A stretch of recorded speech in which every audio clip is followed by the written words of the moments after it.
Hello, everyone, and a huge thank you for joining us today for a discussion on how to succeed as a front-end developer today. This is a LeadDev webinar created in partnership with Adobe. A few things you should know. The webinar will last roughly 45 minutes, after which both myself and all of the panelists will head over to the LeadDev Slack channel to answer some of your questions. We'll be in the Effective Teams channel. We may also have time to answer a couple of questions live, so hang on through to the end, and please do submit your questions through the Q&A feature on Zoom, and we'll get to them if we have time towards the end. So why don't we get started with some introductions? Today, I'll be joined by Chris Pillsworth, Shiri Haim, and Hannes Aguaber. They're excited to share their experiences and insights with all of you. So I'll ask each of you to introduce yourself. Please tell us a little bit about who you are, what you do, and why you're excited to be on this panel today. Shiri, would you like to start? Yeah, sure. Thank you. So, hi, everyone. I'm Shiri, and I'm leading the architecture domain at CyberArk. My mission is to ensure that architectural solutions and decisions in all the organization domains and as a whole are aligned with the CyberArk business vision and strategy. My job in my day-to-day focuses on two main areas. The one is to provide enterprise architecture solutions and principles for strategic subjects. And the second is related to improvement of the architect's mastery. In days of uncertainty and when technology and business requirements are always changing, our mission as architects is to provide solutions that can embrace those changes. So I'm working with all the architects in the organization to improve their skills and practices for providing such solutions. And although currently I'm taking a holistic and an end-to-end view of the entire enterprise architecture, I have a special place in my heart for the front end. And before this role, I transitioned from full-stack web developer to a software architect in the central product in CyberArk, and led the front-end guild.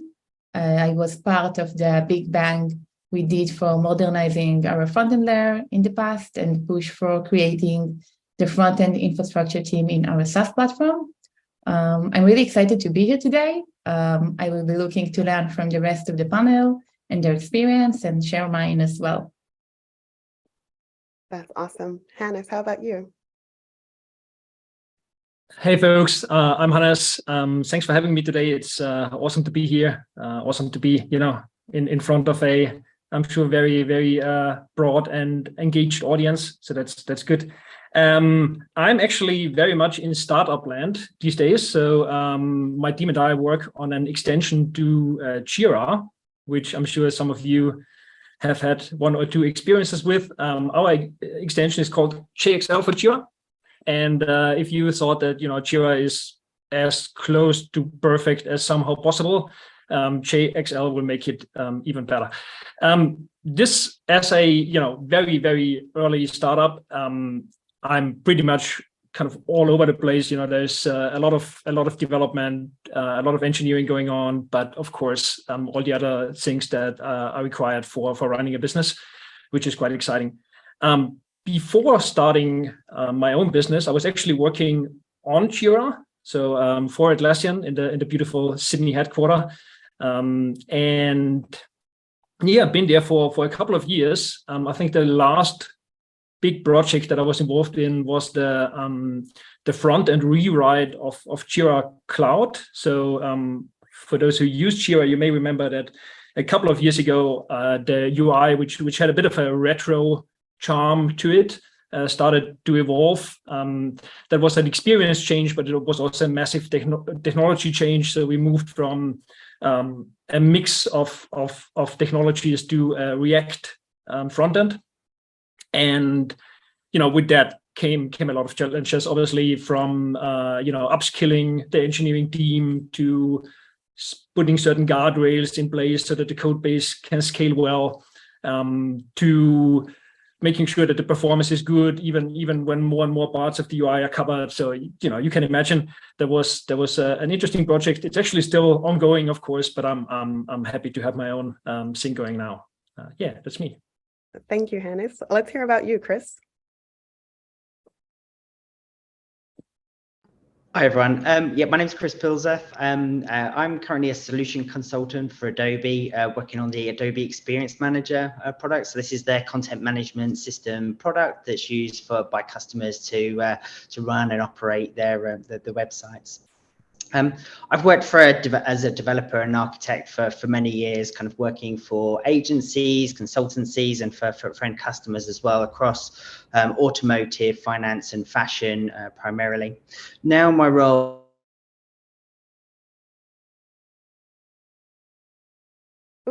We might have lost Chris. I'll give it a few seconds. is kind of working for Adobe, kind of helping customers to build to get some high performance websites. Now, so more than ever, I think it's really important that, you know, beyond building that website, it's really easy for customers to be able to run and operate and manage that site, and obviously to create a great experience for end users as well as they come in. Site. So I'm really pleased to be here. It means to be a front-end developer and be successful. Something I'm really excited about. That's awesome. Thank you so much. Great We have a lot of great expertise on the panel today. So to close us out, I'll tell you a little bit about me, today's moderator. I'm Aralee McSweeney. I'm an engineering director at Etsy, and I've been leading transformative product enabling projects at Etsy for over 9 years. I feel driven by Etsy's mission to keep commerce human, and I'm proud to have implemented QA and test engineering practices that we still use today. However, for the past 2 years, I've been leading our front-end focused teams, and I'm really proud of the work that we've done in that space to optimize the product delivery experience for our engineers. I'm excited to be on this panel today because we're touching on a lot of key topics within the front-end space, and we're bringing a lot of diverse perspectives to the conversation. So why don't we dive in? I sense that many of you are joining us today because you're probably curious about breaking into the field of front-end development. Well, you're in luck. We'll dig into this topic for the next few minutes. I'd like to turn things over to Shiri now. I'd like to hear about your experience. How did you break into front-end development? What did you find to be challenging? And is there anything that you would do differently? My first experience in software engineering was in high school when I learned to build static web pages with HTML, CSS, and JavaScript as part of my computer science studies. It was a love at the first sight. I remember being enthusiastic about changing the background color on a web page in the first lessons. And since then, I have worked as a full stack web developer in several places and taken a few courses related to front-end at university.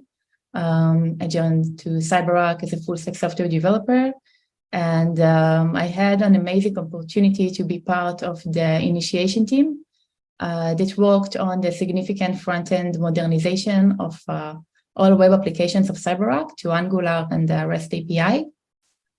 From technical perspective, things become challenging as the number of front-end developers who joined the development effort grew dramatically. And as a result, we had to find solutions that we need to share code that does not break everyone upon every change, and build an infrastructure that is easy to maintain, so we will not be required to refactor everything again a year later. And one of the things that I would do differently is to use a third-party library instead of building an in-house UI components library for the Atom components in Angular. Back then, on the first days of Angular 2 in its beta version, it was hard to find a flexible library that fit to our needs, so we decided to do it ourselves. We put a lot of effort into developing and maintaining this library, which was dedicated to Angular, and it became a colossal dependency for the consumers. It required us to put a lot of effort anytime we wanted to upgrade Angular version. In addition, it was not suited to new applications that wanted to move to React development. It's something we learned from the past and doing today differently in the front-end infrastructure team. Maybe another common challenge that I saw over the years with front-end developers that I worked with and the ones that I had the opportunity to interview is that Although we all have a good theoretical knowledge regarding software design and front-end concepts, executing them as part of writing the code is not so clear and easy task. Most of the front-end familiar with concepts such as accessibility, state management, test for complex components and layouts, separation of concerns in front-end, solid, etc. But it's really a challenging task to make it practical and implement it as a part of the development. Amazing answer. We'll go to you now, Chris. So I guess it's similar to Shiri. I kind of started off, early in sort of education, but then really kind of broke in professionally, I suppose, in small project teams. When maybe the kind of distinct role of a front end developer wasn't there, so you were involved in the whole kind of development life cycle of the project. So working with HTML and CSS directly. I think some of the more challenging things is definitely, back a little while ago, I think it used to be around the kind of differences between the browsers and getting that kind of consistent dynamic experience across the full browser stack. But more recently, I think it's really around the kind of the breadth and the depth of the technology as it's kind of evolved now. There's such a huge range of front-end frameworks and JavaScript technology. I think it could become quite bewildering for people coming into the industry and trying to work out exactly what tools and what technologies they should select to be most relevant and most successful. And I think you'll often kind of come across people with a lot of opinions on which ones are best and which approach is best. So I think in terms of doing things differently, I think it's really about kind of working out what are the important choices for you to make, what are the sort of technologies you need to understand, and being able to cut through some of the noise, some of the confusion, and focus on what's really going to make a difference for the visitors to your site and the developers on your team to be effective. Awesome. Hannes. Yeah, I think parts of it, I guess, is quite similar. Like, I did some development throughout my education, school and uni, but I guess I first got serious with development in my first job, which was kind of, I said at a little startup back then.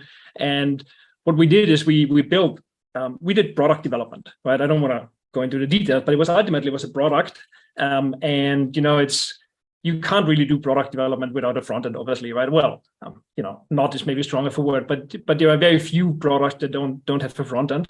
And back then it was actually, I think it was C#, right? And it was one of these really heavy front ends that you literally need to install on your machine to run it. Like, it wasn't a web front end, right? But interestingly, many of the concepts are actually quite similar, right? Like, it's also about components, it's also about kind of layouting stuff. And I remember the step that I took towards web development. I was always a little bit afraid of JavaScript. Like, back then, it is kind of, I don't know, 15 years ago, it was a very different language from what it was today, right? It was way more script-y than it is today, than modern JavaScript is today.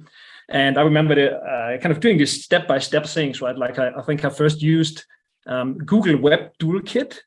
For those who are around for a little bit longer, you could actually write your code in Java, and that was then automatically transpiled into JavaScript.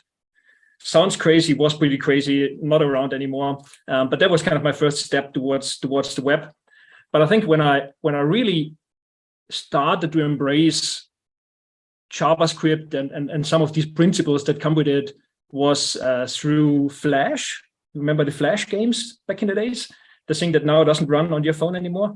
That had a scripting language called ActionScript, which I think is actually just a dialect of JavaScript. And that's where I first kind of got in touch with that. And I think understanding that concept of Ajax, right, where you simply do a call and you get back the data and you render the data without having to do a full page reload. That was kind of mind-blowing to me, and that was something I could actually comprehend. And from there, I think it all kind of naturally came step by step. The hardest thing for me is really whenever I start using or start playing around with a new framework, right? Like every framework has a slightly different mental model behind it. And these first couple of hours where you sit in front of that framework and there are some code examples on the website, and you obviously can type the code examples and they run, right? But really kind of starting to understand the mental models behind the framework, that is always the hardest part. But ultimately you get there, which is a very satisfying feeling.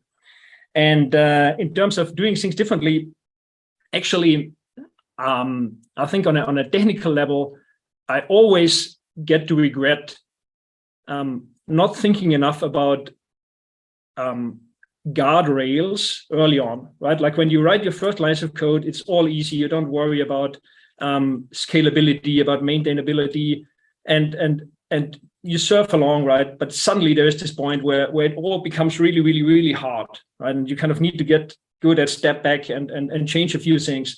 And you always think, man, it would have been so much easier if I would have done that from the start. That's kind of the thing that I would always do differently. I guess that's my take on it. Thank you. I heard a bunch of different gems in there. I heard thinking about that buy versus build, heard about prioritizing what the customers want. And then I also heard, I think a little bit at the end about the kind of avalanche of frameworks that are out there, and perhaps thinking about guardrails and thinking about how to make long-term decisions. And so definitely appreciate the depth of the responses from all of you.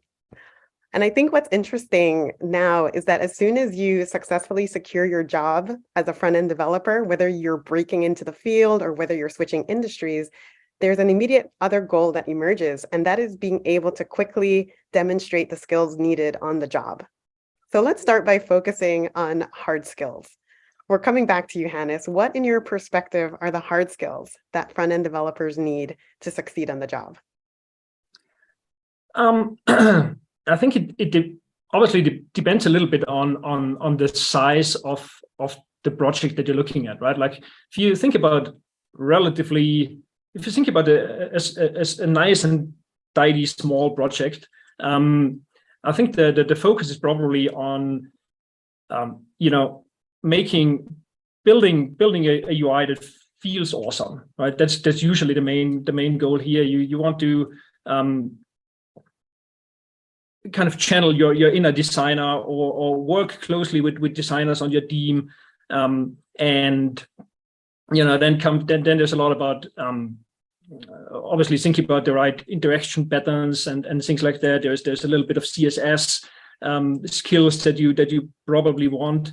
Arguably more interesting perhaps is if you think about these large scale projects, right? And if I say large scale, that actually happens pretty soon, right? Like that's the thing that I mentioned before. Like, you very quickly get to that point where you think, oh man, this is a large project. There's a lot of code. And then I think it's really about thinking about architecture, right? And that's not a term that we use so often when we think about front-end development. It's something that is kind of a no-brainer, table stakes in the traditional service and backend development world, right? But in front end, we don't really think about that too often. But I think that's really kind of the core skill. If you think about large scale project, like finding the right abstraction boundaries, finding the right composition models, right? Like what is a component? What can I view in isolation without having to understand my entire code base? Is there a way that I can just take a cookie cutter, cut out a piece of my code base and look at that thing in isolation and understand that thing in isolation, reason about that thing in isolation, explain somebody else that thing in isolation? That I think is a skill that you need when you think about larger scale projects. That's interesting, I think, Hannes, because I think you mentioned a couple of technologies earlier on around like C# and Google Web Toolkit and things like this. I think a lot of those kind of what were considered back-end technologies back then, I think, are being replaced by some of the front-end technologies of today, like React and so on. So I think actually, to some extent, front-end developers are kind of owning a bigger bigger part of the delivery infrastructure. So the need to understand and kind of comprehend and to be able to manage some of that complexity across the whole stack is naturally kind of falling into their laps. Chris, that's you're totally right. Like if I think about that app that I worked on earlier in my career, that was the front end was really just the tip of the iceberg, right? Like the vast majority of power was in the front end. If I think about the app that I'm working on today, like 15 years later, it's exactly the other way around, right? Like the back end is kind of the tip of the iceberg flipped on top. And 99% of the power and complexity is actually run in the front end. Absolutely. Maybe also knowing to balance between the new tech that is around everyone everywhere, and the business requirements that we need to have in our teams, and development effectiveness. It's like balancing between what we want to test and to use as we see the latest tech in the industry, and what the really needs in the product that we are developing. So do the balancing is something that you learned during time, and it's a very important thing to do and to know from hard skills to front-end developer. Awesome. Thank you, everyone. I think it can't be understated, both hard and soft skills are needed to be successful. So why don't we turn it now to a brief discussion on the soft skills needed to succeed as a front-end developer. Working with others successfully does require soft skills, and I know that our audience is definitely interested in hearing more about that. Chris, why don't we start with you?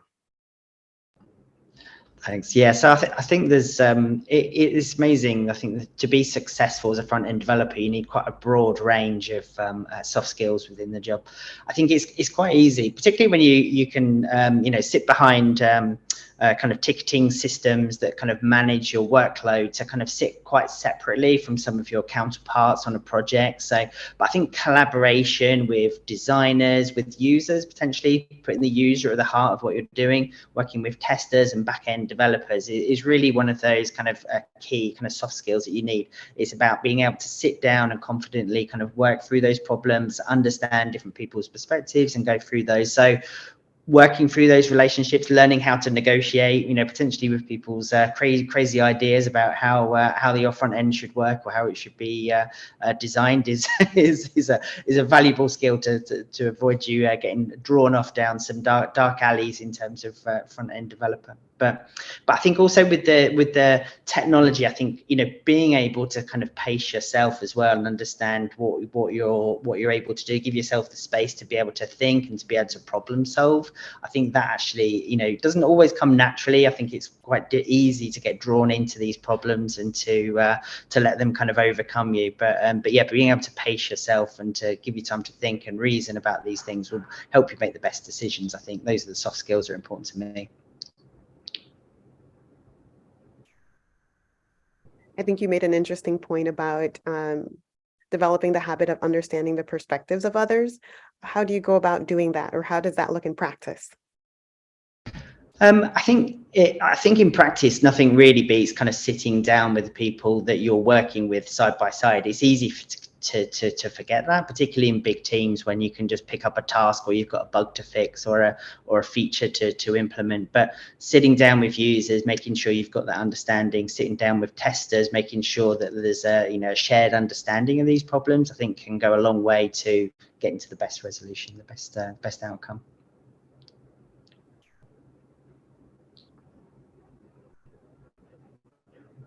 Oh, Hannes, were you going to chime in? Yeah. Don't want to over stretch my luck here, but I think Chris, one thing that you said is resonates extremely well with me is this necessity of working with a lot of different people, right? And one thing that I'm experiencing every day, literally, is I'm working with my co-founder. My co-founder is doing more of the product design and product management. I'm doing more of the engineering. And almost every day we have conversations where we are both so passionate about finding the best solution, right? But there are slightly different perspectives. I can't not think about the complexity of a certain solution, where his job is really to think about, okay, I want the right thing, I want the best experience. And I also want the best experience, right? But I don't want to work on something for 4 weeks if I'm getting 90% there in 2 days, right? If I with a slightly different solution. And that's often something that is very hard to navigate. And one thing that I learned at Atlassian, where that is kind of printed on every wall literally, is this. It always boils down to, well, you can always agree on it if you take on the customer perspective, like what's the best thing for the customer or the user of your app, right? But let's say customer. And if you really kind of hold on to that question, then you can usually find a pretty good compromise, right? Awesome. Thank you for that. One challenge that I know for a fact all front-end developers will have to navigate in their career is this landscape, and I've heard some of you talk about it, this landscape of rapidly changing technologies. Shiri, as a front-end architect who guides the business in terms of like these long-term technical decisions, what are your thoughts? How can front-end developers successfully navigate the uncertainty of an ever-changing landscape and avoid being overwhelmed? So it's actually a good question that I'm asking myself maybe at least twice a day. So in evolutionary architecture, there is a central concept about decomposing your system based on volatility areas. You start by analyzing the places in the system that are suspected to be volatile and decoupling them to make them feasible for replacement in the future without breaking the entire system. So in the front end, the technologies and libraries are constantly changing. So a good practice is to embrace those changes and provide solutions that split the changes and separate them. So I'm not saying to wrap any external component with an abstraction layer, since it's really a lot of job to do. And since the interface of atom components might change frequently, so we might end up with another volatility area. But instead, I recommend asking yourself wide perspective questions like, if I would like to replace the external component library that I use now, what other areas in my front-end application would be changed to? Maybe it can lead you to understand that you need to modularize your application in a way that will allow you to change only 1 or 2 layers. Or maybe you will get to a complete separation between modules. So you will be able to upgrade the library in each of the modules gradually. So this is actually the key for dealing with the uncertainty and changes. I'm hearing that you accept the uncertainty and you manage the volatility of it all. That's awesome. There is no other choice. Anyone else?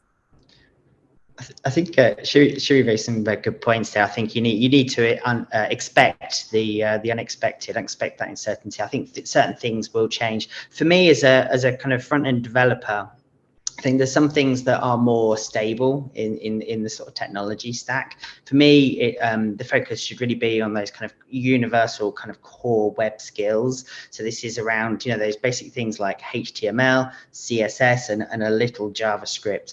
I think really being able to leverage the key technologies of that web platform, I think that will have a much longer duration, a much longer life in terms of your skills as a front end developer. So, React and technology like that's been around for quite some time, obviously, but there's plenty of other frameworks that will come and go as things turn over. So being able to kind of focus on that, the user experience, so providing, not everyone will come and have a good network, not everyone will have a great device to view your site on. So if they don't get to your page quickly before they bounce and go on to the next thing, then they'll never get to see that amazing site you built with some amazing framework. So really focusing on those core technologies, I think will pay back over a much longer period, and you can take those and apply those to whatever latest frameworks out there. And yeah.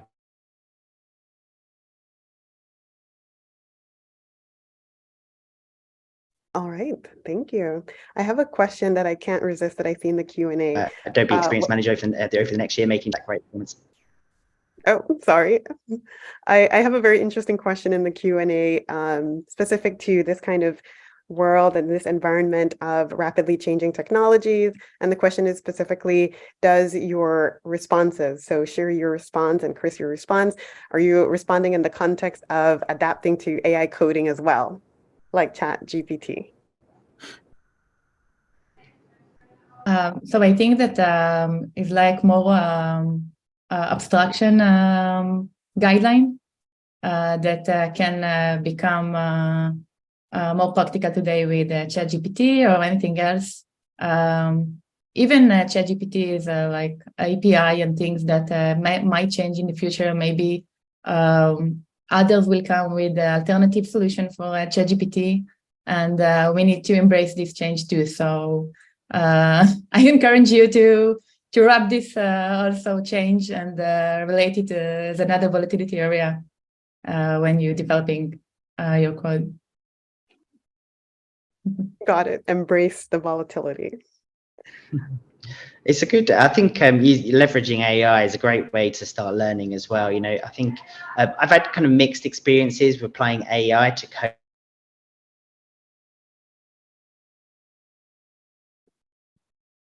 Oh, we lost Chris. Coding, I think it's can be really helpful. Technologies where you're able to describe the problem. I think things like Copilot and ChatGPT can be really good at kind of getting you a good understanding of and getting you started with those technologies. Awesome. Thanks, everyone. I want to pivot us now to our final topic for today. And, you know, I think it's relevant to everyone who's dialed in for this discussion, and definitely relevant to everyone on the panel here today. There's this ongoing discussion on whether or not it's beneficial to specialize and be a front-end dev, or whether you should be more of a generalist and be full stack, or maybe even pivot toward backend. And Shiri, I know you mentioned that you did have time where you did specialize as a backend dev. What's your perspective on this conversation? So in my perspective, no one solution fits all. Also when discussing career paths and organization's effectiveness. So some developers would love to develop features that include both front-end and back-end tasks during their career, even in the early stages, like me. And I think it spices their work. And also in advanced roles, they would love to provide end-to-end solutions and take a comprehensive perspective when solving a problem. This is something that I actually can share that it's what helping me to solve end-to-end solutions that I have experience in both areas. But others may be more attracted to specific domains such as backend or frontend, and would love to be masters in this domain, get more experience and gain a deeper understanding there. I think there is a place for both alternatives, and I think they bring different values to the organization. Sometimes it's also a matter of opportunities. You may want to work in some specific company or a team, and they have an open position for front-end developers, so you may prefer to take their role. In the end, I think managers want developers who are satisfied with what they do, and developers should want to do what they are satisfied with. So choose the role that you are interested in and motivated to do. There is a place and value for both roles in our industry.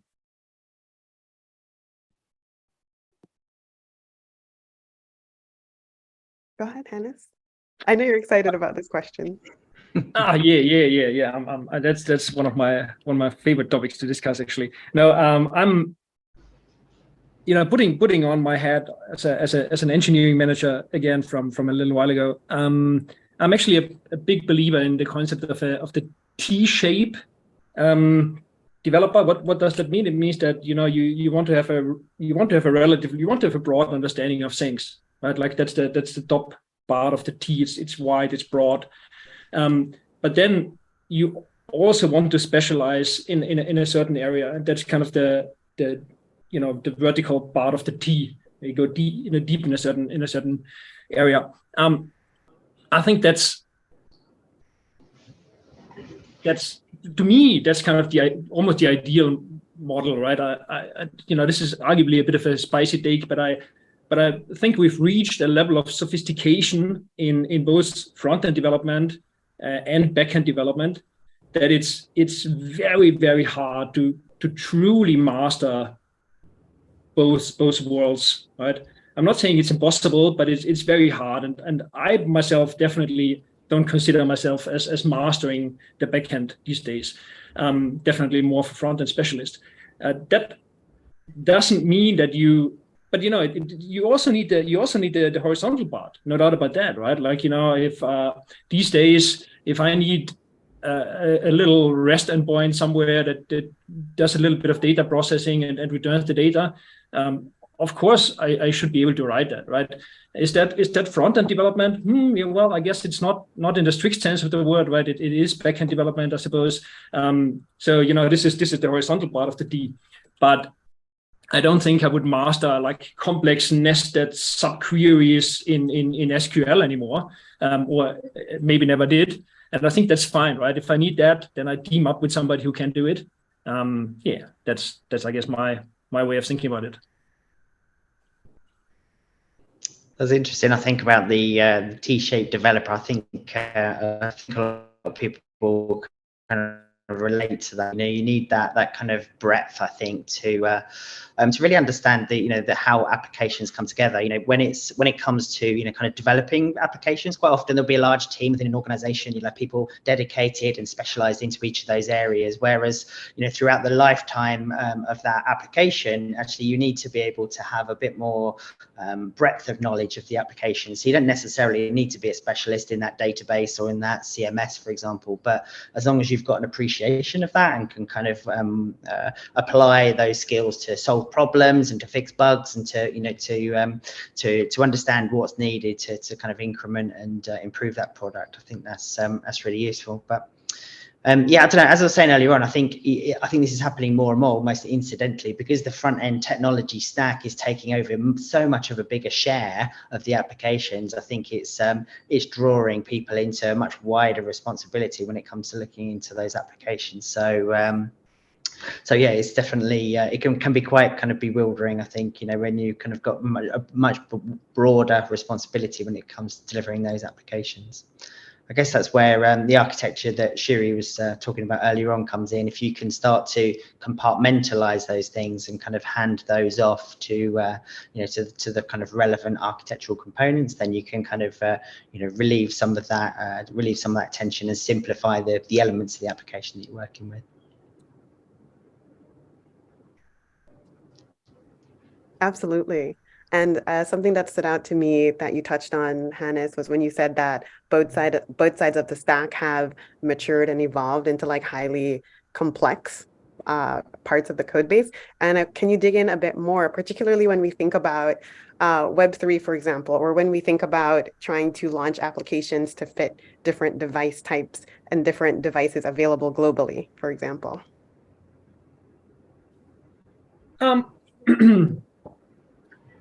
I'm probably not the best person to talk about kind of supporting different device types or something. I don't have a huge history in mobile computing, for example. But if I think about the things that you can do or that you need to do in the front end these days, right, to provide a good experience.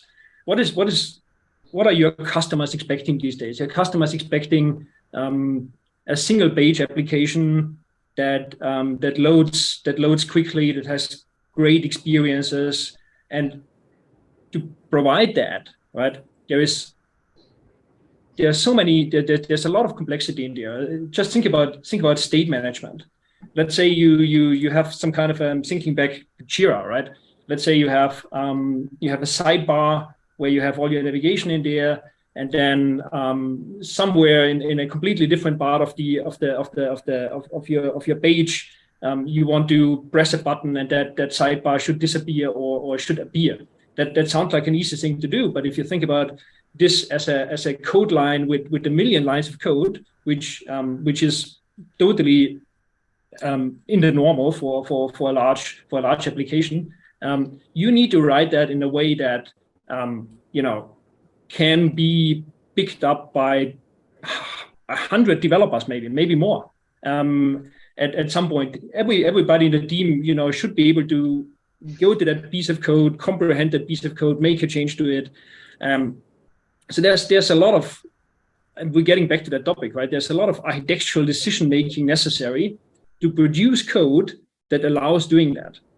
And even a lot of data processing is happening in the browser these days, like spare the details of our app. But what we essentially do is we call REST endpoints to load thousands of issues into the front end, and then make complex processing of the data, extract the data, and actually show it on the screen, right? Like this is traditional. This is 10 years ago, it was unthinkable to do that in the browser because it would have been way too slow.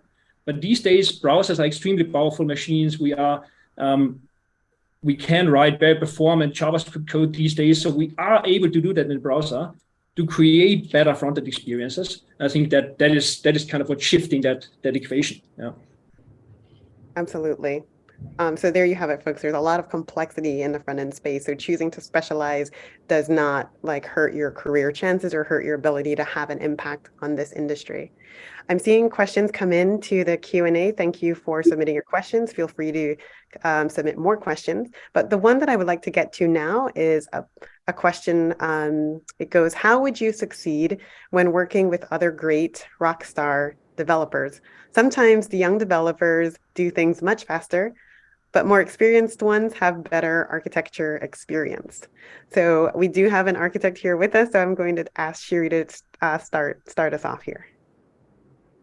Okay, so I'm a great fan of collaboration, and I believe that I don't think it's related to a young or experienced one. I think I had experience that young developers share their great ideas about architecture, and also that maybe more experienced developers develop faster than others. I think it's about making sure that in the team and with your peers, you have to collaborate and get feedback and ask everything that you want and learn from others and try to mentor others. So the way to succeed is about learn from everyone and try to contribute to the conversation whenever you want and whenever you feel that it will contribute. And I think it's about everyone can contribute to experience about architecture and development. It's just collaboration, I think. Awesome. Thank you. I think we have time to take one more question. So this question, I think it's very interesting. I joined a little late, so apologies if you addressed it already. The main question is how to stay on top of the continual change. What are your personal strategies for this? I know we touched on this in an earlier part of this webinar, but if anyone would like to kind of summarize that for this attendee, that would be great. I think from my perspective, I think that's absolutely right. I think there is a continual change in the front end technology stack. It also kind of relates to one of the other questions.